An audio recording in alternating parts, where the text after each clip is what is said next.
உமக்கு நான் தர கடமைப்பட்டிருக்கிறது கடவுளுக்கு காணிக்கையாயிற்று என்றால் அவர் தம் தந்தையை மதிக்க வேண்டியதில்லை என்று சொல்கிறீர்கள். இவ்வாறு உங்கள் மரபின் பொருட்டு கடவுளின் வார்த்தையை பயனற்றதாக்கி விடுகிறீர்கள். வெளிவேடக்காரரே, உங்களை பற்றி பொருத்தமாகவே எசாயா இறைவாக்கு உரைத்திருக்கிறார். அவர், இம்மக்கள் உதட்டினால் என்னை போற்றுகின்றனர், இவர்கள் உள்ளமோ என்னை விட்டு வெகு தொலையில் இருக்கிறது.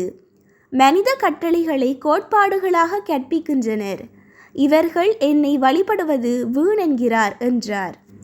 மேலும் இயேசு மக்கள் கூட்டத்தை தம்மிடம் வரவழைத்து அவர்களை நோக்கி, நான் சொல்வதை கேட்டு புரிந்து கொள்ளுங்கள். வாய்க்குள் செல்வது மனிதரை தீட்டுப்படுத்தாது, மாறாக வாயிலிருந்து வெளிவருவதே மனிதரை தீட்டுப்படுத்தும் என்றார். பின்பு சீடர் அவரை அணுகி, பரிசேயர் உம் வார்த்தையை கேட்டு மனவேதனை அடைந்தனர் என்பது உமக்கு தெரியுமா என்றனர். இயேசு மறுமொழியாக, என் விண்ணக தந்தை நடாத எந்த நாற்றும் வேரோடு பிடுங்கப்படும். அவர்களை விட்டு விடுங்கள். அவர்கள் குருட்டு வழிகாட்டிகள். பார்வையற்ற ஒருவர் பார்வையற்ற வேறொருவரை வழிநடத்தினால் இருவரும் குழியில் விழுவர் என்றார். அதற்கு பேதுரு அவரை நோக்கி, நீர் சொன்ன உவமையை எங்களுக்கு விளக்கும் என்று கேட்டார். இயேசு அவரிடம், உங்களுக்கு இன்னுமா புரியவில்லை? வாயினுள் செல்வது அனைத்தும் வயிற்றினூடே சென்று கழிப்பிடத்தில் வெளியேற்றப்படும் என தெரியாதா? வாய் நின்று வெளிவருபவை உள்ளத்திலிருந்து வருகின்றன, அவையே மனிதரை தீட்டுப்படுத்துகின்றன. ஏனெனில் கொலை, விபசாரம், பரத்தைமை, களவு, பொய்ச்சான்று, பழிப்புரை ஆகியவற்றை செய்ய தூண்டும் தீய எண்ணங்கள் உள்ளத்திலிருந்து வெளிவருகின்றன. இவையே மனிதரை தீட்டுப்படுத்துகின்றன. கை கழுவாமல் உண்ணுவது மனிதரை தீட்டுப்படுத்தாது என்றார். கானானிய பெண்ணின் நம்பிக்கை. இயேசு அங்கிருந்து புறப்பட்டு தீர் சீதோன் ஆகிய பகுதிகளை நோக்கி சென்றார். அவற்றின் எல்லை பகுதியில் வாழ்ந்து வந்த கானானிய பெண்ணொருவர் அவரிடம் வந்து, ஐயா, தாவீதின் மகனே, எனக்கு இரங்கும். என் மகள் பேய் பிடித்து கொடுமைக்குள்ளாகி இருக்கிறாள் என கதறினார். ஆனால் இயேசு அவரிடம் ஒரு வார்த்தை கூட மறுமொழியாக சொல்லவில்லை.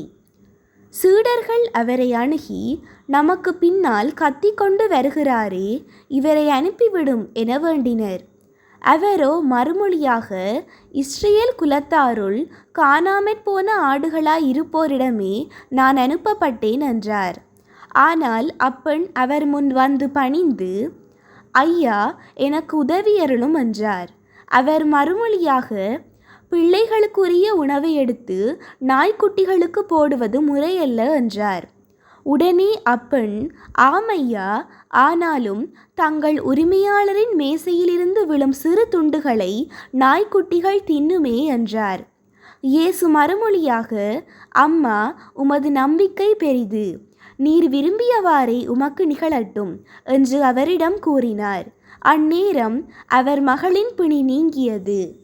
இயேசு பலவகை நோயாளர்களுக்கு குணமளித்தல்.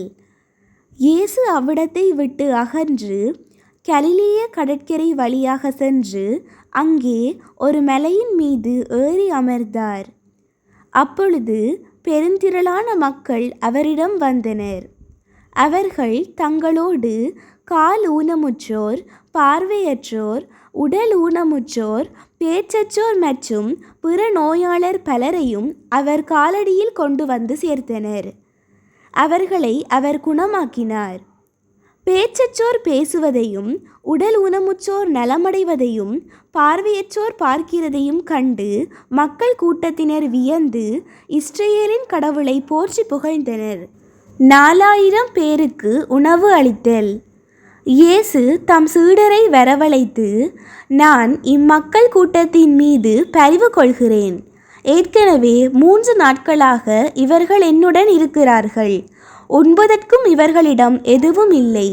இவர்களை பட்டினியாய் அனுப்பிவிடவும் நான் விரும்பவில்லை. அனுப்பினால் வழியில் தளர்ச்சி அடைந்து விடலாம் என்று கூறினார். அதற்கு சீடர்கள் அவரிடம், இவ்வளவு திரளான மக்களுக்கு அளிக்க போதுமான உணவு நமக்கு பாலை நிலத்தில் எங்கிருந்து கிடைக்கும் என்று கேட்டார்கள். இயேசு அவர்களை பார்த்து, உங்களிடம் எத்தனை அப்பங்கள் உள்ளன என்று கேட்டார். அவர்கள் 7 அப்பங்கள் உள்ளன, சில மீன்களும் இருக்கின்றன என்றார்கள்.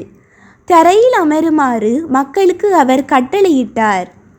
பின்பு அந்த 7 அப்பங்களையும் மீன்களையும் எடுத்து கடவுளுக்கு நன்றி செலுத்தி பிட்டு சீடர்களிடம் கொடுக்க அவர்களும் மக்களுக்கு கொடுத்தார்கள். அனைவரும் வயிறார உண்டனர். மீதியாயிருந்த துண்டுகளை 7 கூடைகள் நிறைய எடுத்தனர். பெண்களும் சிறு பிள்ளைகளும் நீங்களாக 4000 ஆண்கள் உண்டனர். பின்பு அவர் மக்கள் கூட்டத்தினரை அனுப்பிவிட்டு படகேறி மகத நாட்டு எல்லைக்குள் சென்றார்.